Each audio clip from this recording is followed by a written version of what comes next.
Aujourd'hui, c'est le jeu du chat et de la souris de Satona Misushiro, qui est un yaoi, donc qui est dans la catégorie qui s'intéresse aux relations gays. Et donc, si ça se rapproche au final du shoujo, en fait, hein, le shoujo c'est les relations hétéro, le yaoi c'est les relations gays. Niveau dessin, c'est du shoujo, hein, c'est la même composition que le shoujo, ça veut dire des cases, des fois déstructurées. Hop là, classique mais déstructuré des fois, j'ai bien sûr, je tombe sur aucun exemple. C'est la merde. Un peu comme ça, voilà. Ce qu'on retrouve pas trop dans le shonen. Hop là. Et donc, là, on nous raconte l'histoire donc de Otomo qui retrouve, enfin qui croise un de ses amis de fac, Isumi. Enfin, je prononce bien ou pas Imagaza. Imagaza, qui donc est un détective privé qui enquête justement sur Otomo. Et on se rend compte que Otomo trompe sa femme et que Imagaza va en profiter pour le faire chanter, puisque Imagaza est amoureux de Otomo depuis la fac. Et là, Otomo se retrouve dans une spirale de chantage où il se retrouve donc à sortir avec donc Imagaza. Sachant que honnêtement, on nous dit le jeu du chat et de la souris, mais moi quand j'ai lu le titre du jeu de chat et la souris, je pensais à Tom et Jerry, quoi, à l'expression, quoi, au fait que les deux pas se cherchent, mais l'un essaye à échapper de l'autre et tout ça. Et en fait, pas du tout, hein. Otomo est une serpillière, est un personnage sans caractère, qui se laisse faire, qui a aucune résistance. Il tombe dans tous les pièges. Alors, comme j'ai dit, Magasa est détective privé, il connaît bien le genre humain, il sait manipuler les gens, et donc il fait tomber... Otomo ne cherche même pas des fois à se défendre, hein. Il tombe vraiment dans dans toutes les manipulations de Imagaza. C'est pitoyable ce personnage, hein, je veux dire. Bref, petite parenthèse sur les dessins parce que je l'ai pas fait. Ça va du bien au moyen. Il y a rien d'extraordinaire, hein. Voilà, c'est du shoujo classique. Il y a pas de fulgurance ni rien. C'est classique de chez classique. Bref, au-delà de ça, comme j'ai dit l'histoire, donc on suit le détective privé, donc là je vais pas prononcer son nom parce que bref j'y arrive pas, c'est pas grave, qui donc manipule Otomo jusqu'au bout. Au final il arrive à ses fins. Je veux dire l'histoire c'est ça, hein, clairement, hein, c'est Imagaz qui arrive à séduire Otomo en le manipulant et donc arrive sa fin. À la fin de l'histoire, ils sont ensemble. Et on suit voilà les péripéties au final de Otomo qui se fait prendre au piège. Et puis voilà, en plus c'est un personnage comme j'ai dit sans caractère qui est vraiment énervant tout le long du récit. On est non mec, non mais tu vas pas faire ça, mais ça se voit que c'est une manipulation, reprends-toi. Et il se reprendra jamais. Alors à la fin du récit, il y a quand même, on nous fait croire qu'il a pris un peu de caractère, mais c'est foutu quoi.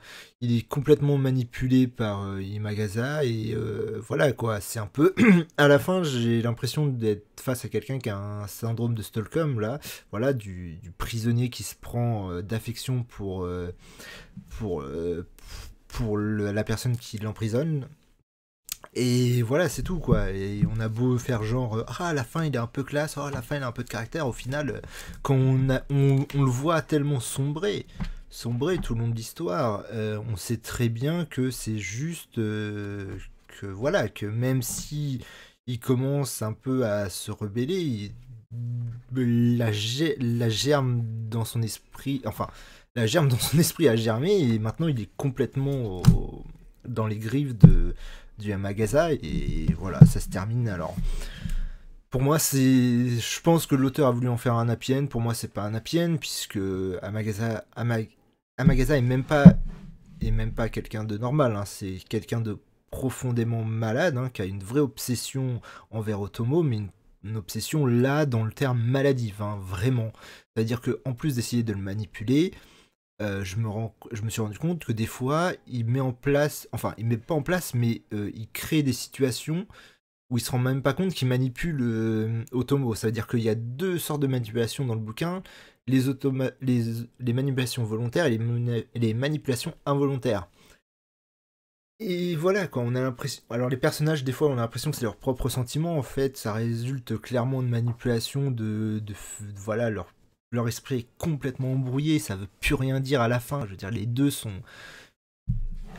à la fin sont détruits, hein, puisque, comme je l'ai dit, donc Imagaz est quelqu'un de perturbé au terme vraiment maladif là, et même lui des fois il contrôle pas tout ce qu'il met en place et il se détruit lui-même. Et moi à la fin c'est pas deux personnes sans esprit qu'on a, hein, c'est deux personnes complètement détruites, hein, clairement.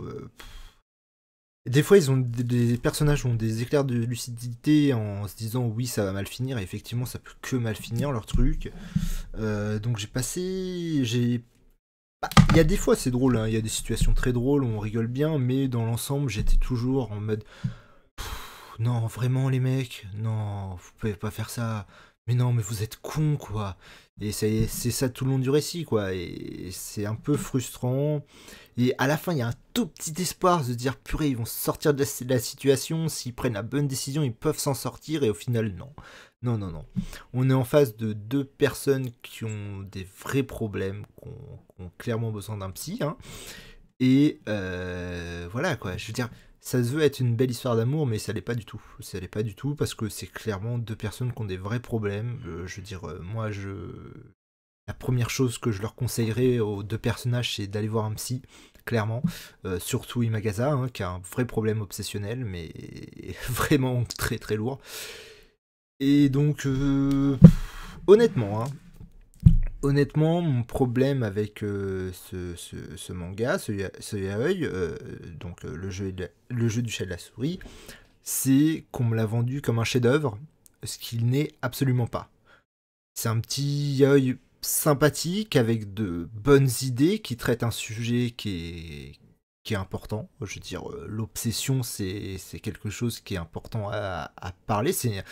C'est un bon sujet, mais c'est pas un chef-d'œuvre. Je veux dire, moi, honnêtement, on me l'aurait pas vendu comme un chef-d'œuvre. Je l'aurais lu, j'aurais fait ouais, c'est sympathique, il y a pas grand-chose à dire dessus, quoi. Ça traite d'un truc, ça traite de l'obsession sentimentale de façon correcte, et puis basta, quoi. Je serais passé vite à autre chose. Sauf que là, on me l'a un peu vendu comme un chef-d'œuvre, ce qu'il n'est pas. Donc ça a rajouté de la frustration sur la frustration. En plus, on a le personnage de Tomo qui est le genre de personnage que je ne supporte pas, donc vraiment assez embêtant.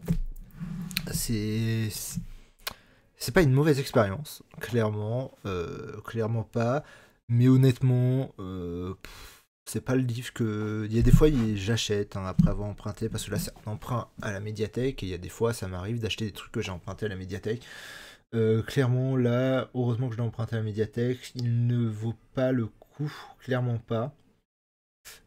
Disons que si j'étais riche, il irait dans ma collection parce que voilà quoi, ça, l'avoir dans sa bibliothèque, pourquoi pas.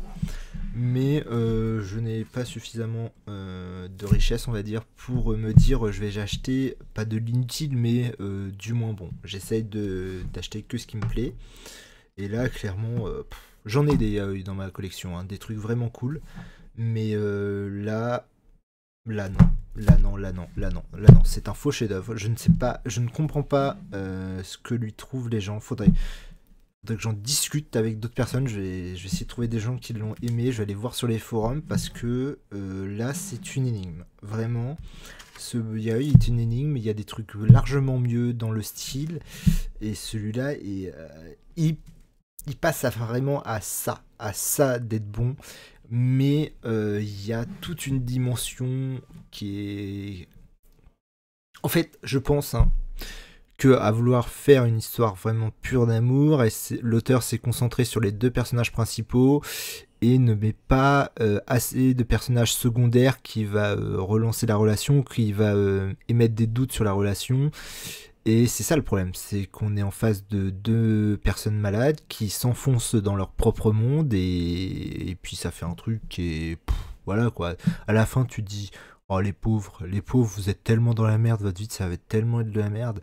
Ils vont avoir des moments de bonheur, hein, parce que dans ce genre de folie, t'as toujours des moments de bonheur, mais déjà dans le bouquin, ils se quittent 3 fois, et moi, à la fin du bouquin, honnêtement, je me suis dit, la prochaine fois qu'ils se quittent, ça se finira en drame, pour l'un des deux. Bref, voilà, c'était le jeu du chat et de la souris, c'est à lire. C'est à lire. Honnêtement, c'est à lire, hein, quand même, hein, pour voir. Si on aime les yaoi, c'est à lire. Si on n'aime pas, c'est à lire, parce que vu qu'il est pas extraordinaire, mais qu'il est assez moyen et qu'il est facile à aborder, ça peut être une entrée dans le monde justement du yaoi. Clairement, même si voilà, je pense que il y a des moments où ça va être comme ça, mais c'est un bouquin que je pourrais recommander pour les débutants dans ce genre d'univers.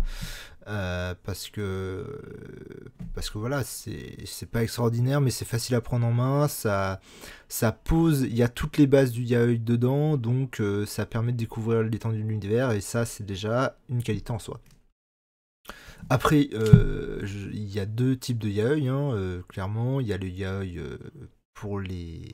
Enfin, au Japon, moi j'ai toujours trouvé qu'il y avait deux sortes de yaoi. Les yaoi à destination de la population gay, et les yaoi à destination de la population féminine. Parce qu'il y a tout. Bah, vous aurez qu'à regarder l'épisode sur ce Spark sur le yaoi qui expliquera très bien, mais le yaoi c'est avant tout à destination des jeunes filles au Japon.